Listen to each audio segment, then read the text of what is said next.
નમસ્કાર નમસ્કાર નમસ્કાર વિદ્યાર્થી મિત્રો, આપ સર્વે વિદ્યાર્થી મિત્રોનું સહૃદય હાર્દિક સ્વાગત છે આપણી મનપસંદ YouTube channel best in education ની અંદર. તો મિત્રો, આજે આપણે ધોરણ 12 છે, વિષય એસપી ની અંદર મિત્રો બીજી વાર્ષિક પરીક્ષા 2025-26 નું મિત્રો પેપર છે. જે વિદ્યાર્થી મિત્રોને પેપર આપ્યું છે એ મિત્રો માટે પેપર સોલ્યુશન પેપર કહી શકાય, અને જે વિદ્યાર્થી મિત્રોને બાકી છે એ મિત્રો માટે મોડ્યુલ પેપર પણ આપણે કહી શકીએ છીએ.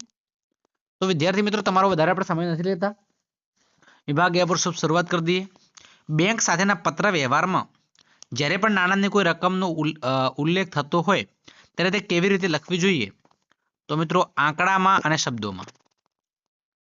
એના પછી મિત્રો નંબર 2 છે.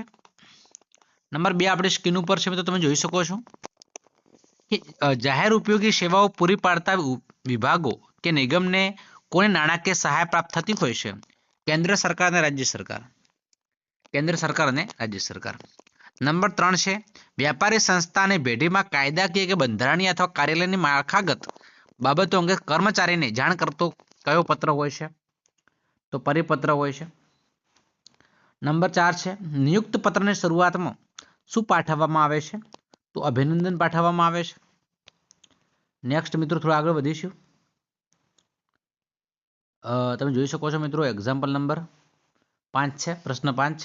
જ્યારે કોઈ કર્મચારી વારંવાર ગેરશિસ્ત આચરતો હોય ત્યારે પેઢી સંસ્થાના અંતિમ પગલા સ્વરૂપ કઈ પ્રક્રિયા હશે? નોકરીની સમાપ્તિ. કઈ છે? નોકરીની સમાપ્તિ. નંબર 6 છે, નીચેના પૈકી કોની રજૂઆતથી અભિવ્યક્તિની લાક્ષણિકતા પ્રમાણે પ્રેઝન્ટેશનનો પ્રકાર ગણી શકાય નહીં? તો શ્રાવ્ય છે, ઓપ્શન નંબર સી છે. નંબર 7 છે, અરજદારે શેરની અરજી સાથે કેટલા ટકા રકમ જમા કરાવવાની હોય છે? કેટલા ટકા આવશે? 5% આવશે. નંબર 8 છે, બે હપ્તા વચ્ચેનો સમયગાળો ઓછામાં ઓછો કેટલો હોવો જોઈએ? તો મિત્રો, કેટલો હોવો જોઈએ? 1 માસનો હોવો જોઈએ.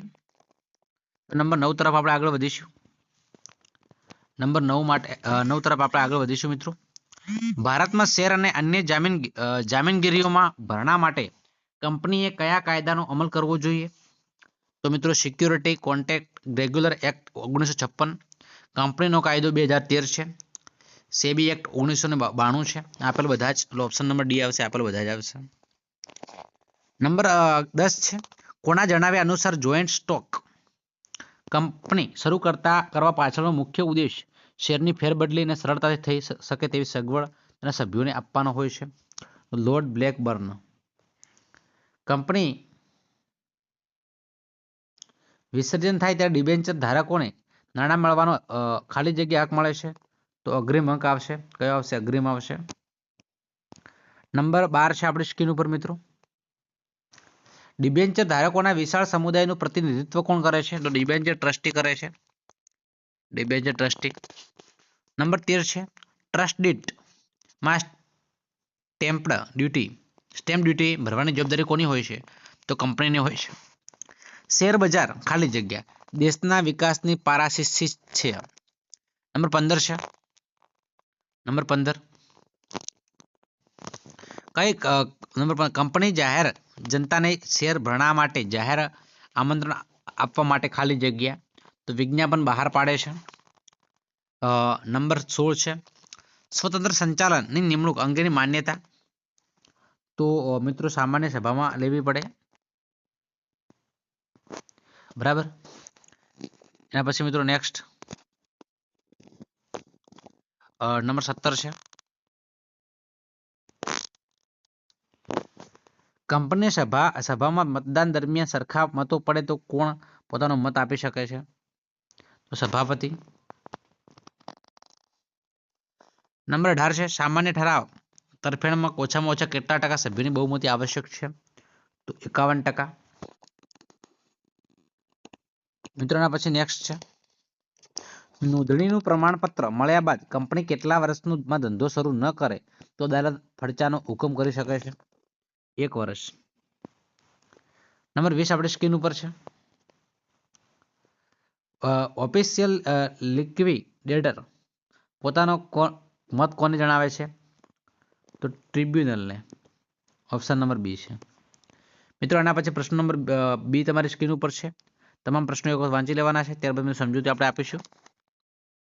વિભાગ 2 નો પ્રશ્ન નંબર 21 છે. ભરતી પ્રક્રિયાનો મુખ્ય હેતુ શું છે? તો મિત્રો એનો મુખ્ય હેતુ છે યોગ્ય સમયે, યોગ્ય સંખ્યામાં અને યોગ્ય લાયકાત ધરાવતા કર્મચારીની નિમણૂક કરવી. બરાબર છે. એના પછી મિત્રો નેક્સ્ટ આપણે પ્રશ્ન આપણે સ્ક્રીન ઉપર આવી જઈ શકે છે. બીસીસીઆઈ નું પૂરું નામ બ્લાઇન્ડ કાર્બન કોપી.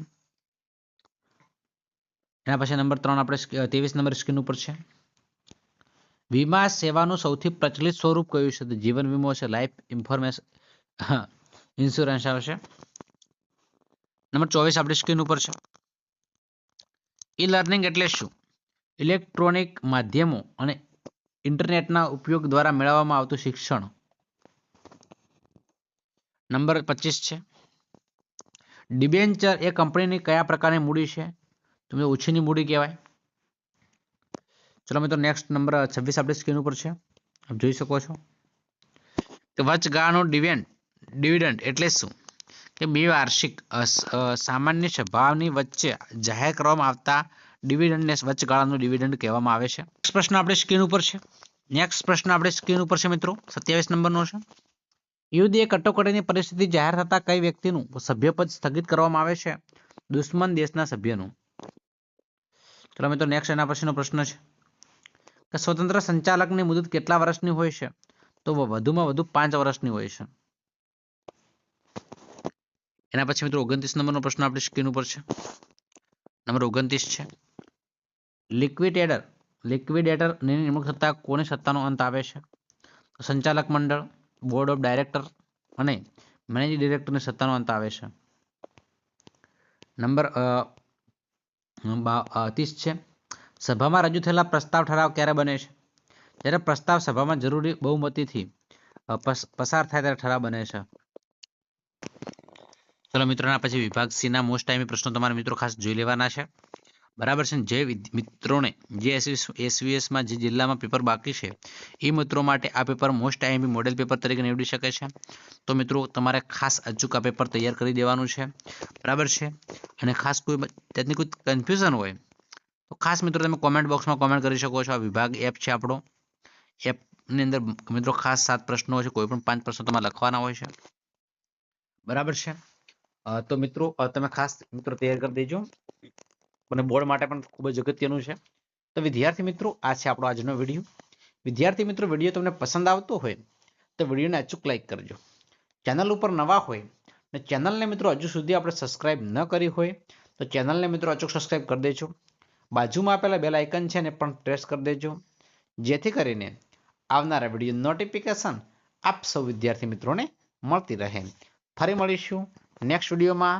ત્યાં સુધી આવજો. જય હિન્દ, જય ભારત, જય માતાજી.